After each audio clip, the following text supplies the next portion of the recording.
후미TV 시청자 여러분 반갑습니다. 당신의 부동산 주치 김재경 소장입니다.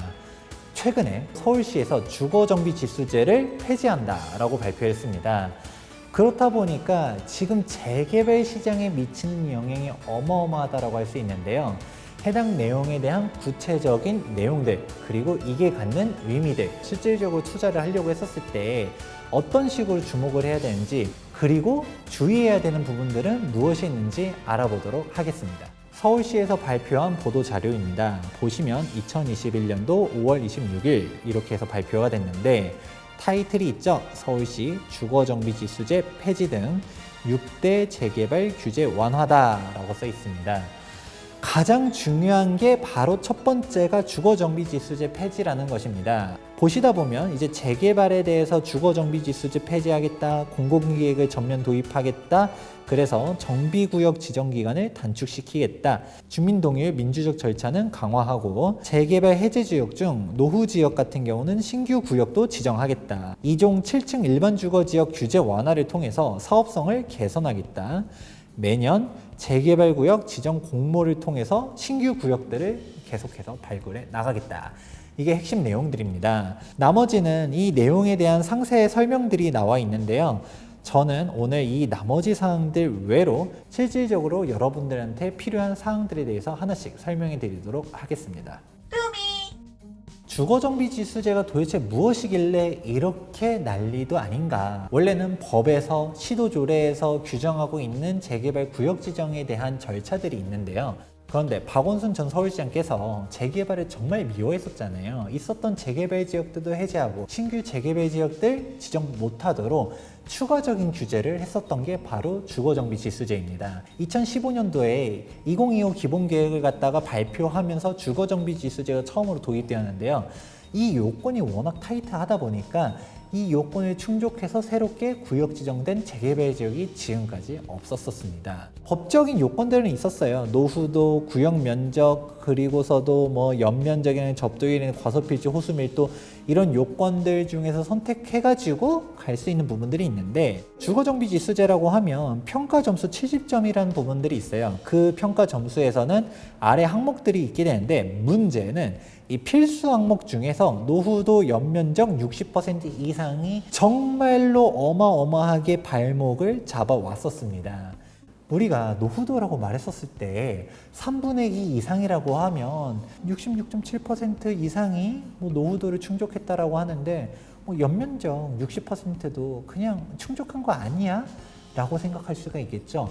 아닙니다. 연면적이라는 게 뭘까요? 전체 건축에 대한 바닥 면적의 총합이거든요. 예를 들어 이런 식이에요. 재개발 지역들 가보면 단독주택들, 그것도 단층 단독주택들 정말 많거든요. 그 옛날 옛적에 지어진 단독주택들을 보게 되면 대지가 있다라고 했었을 때 건축물이 차지하는 면적 더 작겠죠. 신축 빌라가 한 동이 들어서네요. 그러면 그 신축 빌라가 단순히 노후도 몇 개만 깨트리는 게 아니라 어마어마하게 깨트리는 것이죠. 예를 들어 용적률이 200%고 100평짜리 건축물에 건폐율 50%로 해서 4층을 올렸다고 가정해 볼게요. 그 건축물 한 동이 200평에 대한 노후도를 깨트리는 거죠. 그렇기 때문에 신축 빌라 한 동이 들어서면 일반적인 단독주택들 여러 개를 그냥 확 노후도를 깨트리게 된다는 사실들도 알 수가 있습니다. 겉보기에는 노후도가 정말 충족돼 있고 여기는 될 것 같다라고 한다 하더라도 이 연면적 60% 규정을 못 넘어가지고 안 되는 구역들이 정말 많았었거든요. 그래서 재개발을 새롭게 진행하려 했었을 때 이 주거정비지수제를 없애는 게 가장 첫 번째 단추였었습니다. 그래서 이번에 이렇게 주거정비지수제가 없어졌다는 게 어마어마한 이벤트다라고 할 수 있는데요. 그러면 이 주거정비지수제가 없어진다면 끝일까요? 사실은 그렇지는 않아요. 그동안 정비구역 같은 경우는 잘 진행이 안 됐었던 이유가 바로 무엇이었을까요? 재개발 지역 같은 경우는 시도지사가 지정권이 가지고 있단 말입니다. 우리가 도정법 8조를 보게 되면 시장이 원하지 않다라고 하면 정비구역 지정 자체를 할 수가 없습니다. 그런데 여러분들이 알아두셔야 되는 것 중 하나가 주거정비지수제가 없어졌다라는 거지 시조례상의 구역 절차, 구역 요건 자체가 없어진 건 아니거든요. 서울시 주거환경 정비조례 6조를 보시게 되면 정비계획에 대한 입안 대상 요건이 있습니다. 보시게 되면 여기에서도 노후 불량 건축물들에 대한 노후도라든지 접도율이라든지 과소필지라든지 해당 사항들이 있다 보니까 그냥 멋대로 되는 건 아니다. 이 노후도에 대한 부분들은 일전에 저희 투미TV에서도 한번 올린 적이 있었거든요. 노후도를 체크하는 법. 부동산 플래닛이라는 사이트를 통해 가지고 한번 살펴보시게 되면 노후도를 어떤 식으로 체크할 수 있는지 한번 볼 수 있다는 얘기 했었고요. 제일 중요한 거, 노후도가 겉에서 봤었을 때 여긴 노후된 것 같은데 여긴 좀 재개발 돼야 될 것 같은데 이런 거 아니다라는 게 핵심이다. 아무리 못해도 전체 동수의 3분의 2 이상을 노후도를 충족해야 되는데 이 노후도 자체도 철근 콘크리트조라고 하면 30년 차 이상, 연화조, 기와조, 벽돌조 중 그 외의 건축물 같은 경우는 20년 차가 넘어가야지 노후도를 충족한 것으로 볼 수 있습니다. 그러면 우리가 이번에 주거정비지수제가 폐지돼가지고 반사이익을 얻을 수 있는 곳들이 바로 어딜까요? 재개발 해제지역입니다. 노후도가 단순히 충족했다라고 해가지고 다 지정될 수 있는 건 아니에요. 접도율이라든지 과소필지라든지 호수밀도라든지 이런 요건들도 당연히 존재하거든요. 하지만 이전에 정비구역으로 지정이 됐었다라는 것 자체가 건축물에 대한 노후도만 깨지지 않았다라고 하면 나머지 요건들은 충족돼 있을 가능성이 아주 높다라는 것입니다. 그리고 재개발 구역으로 지정됐다가 해제됐다라는 것 자체가 애초에 재개발 지역이 될 것을 기대하고 투자했다가 물린 사람들도 많죠. 그런 사람들은 지금에도 재개발하자라고 생각도 할 거고요. 그때 당시 재개발 반대했었던 사람들도 바로 옆 동네 보니까 여기 재개발 돼가지고 신축업에 들어서니까 가격들이 장난 아니라는 것이죠. 우리도 재개발 해제되는 게 좋은 게 아니었구나. 재개발 가자라는 공감대가 많이 형성되어 있을 수 있다 보니까 재개발 해제 지역들이 일단 우선적으로는 1차적인 수혜 지역입니다. 하지만 재개발 해제 지역이라 해서 다 투자해도 될까요? 안 돼요. 재개발 해제 지역들 중에서 신축 빌라들이 난립해가지고 노후도가 깨진 구역들이 존재하거든요. 그런 구역들 같은 경우는 아무리 주거정비지수제가 폐지됐다 하더라도 기본적인 서울시 조례상의 지정 요건 자체를 미충족했기 때문에 신규로 지정될 수가 없습니다. 해당 부분 한번 살펴보도록 할까요?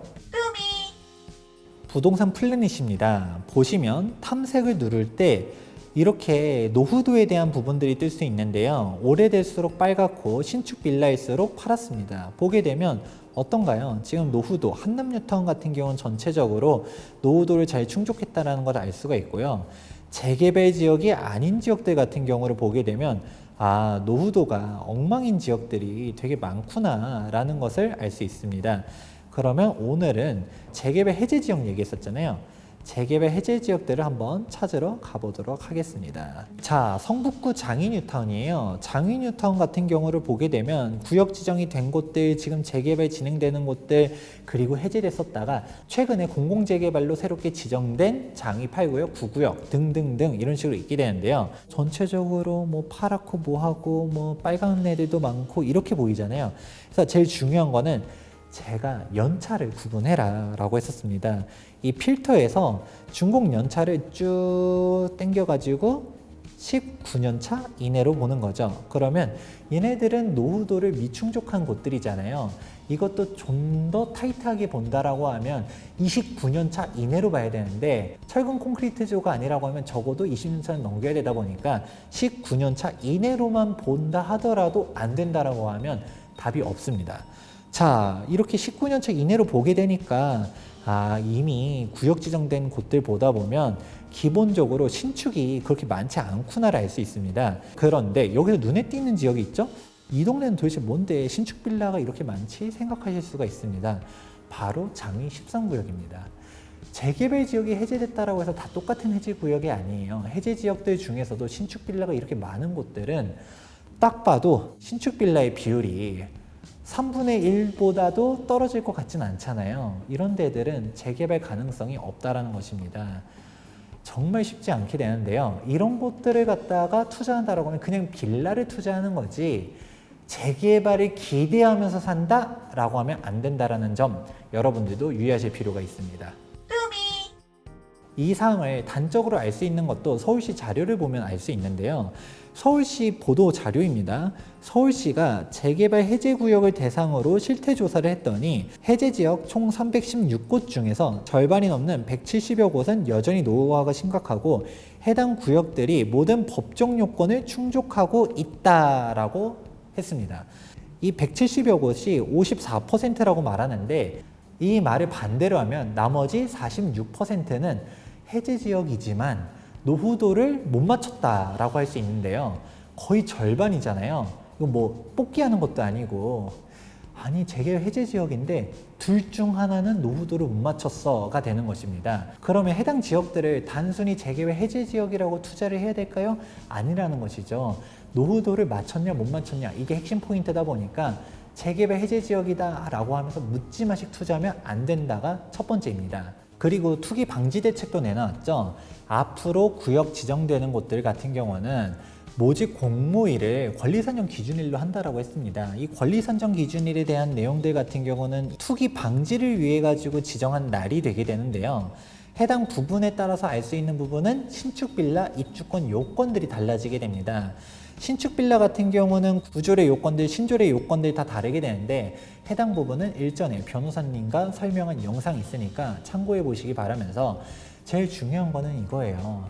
이 권리산정 기준일이 구조래냐 신조래냐에 따라서 노후도를 충족했다 한다 하더라도 신축 빌라라고 하면 입주권이 안 나올 수도 있다는 것입니다. 그렇기 때문에 그냥 묻지마식 투자 안 되고 여러분들이 정확하게 알고 투자하지 않으면 여러분들의 피 같은 재산을 날릴 수도 있습니다. 마지막으로 한 가지 당부드리고 싶은 이야기가 있습니다. 재개발 처음 투자한다. 꼭 조합설립인가 이후로 투자해라 라는 이야기를 정말 여러 번 이야기했었는데요. 해당 부분이 바로 무엇이냐, 정비구역이 지정이 되기까지도 너무나도 험난하고요. 정비구역이 지정된다 하더라도 75% 동의율을 달성해서 조합설립 인가가 되기까지도 10년이 넘게 걸릴지 알 수가 없습니다.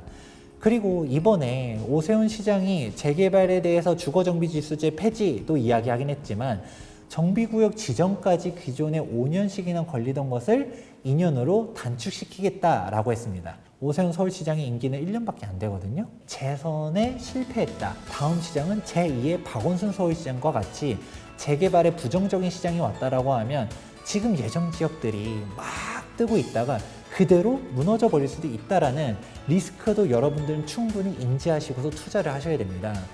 여러분들이 재개발 투자를 처음 한다라고 하면 최소한 조합설립 인가 이후로 투자하기를 권해드리면서 그래도 내가 진짜 소액으로 재개발 예정지를 투자하고 싶다라고 하신다면 정말 잘 알아보시고서 투자하시기를 권해드리고 싶습니다.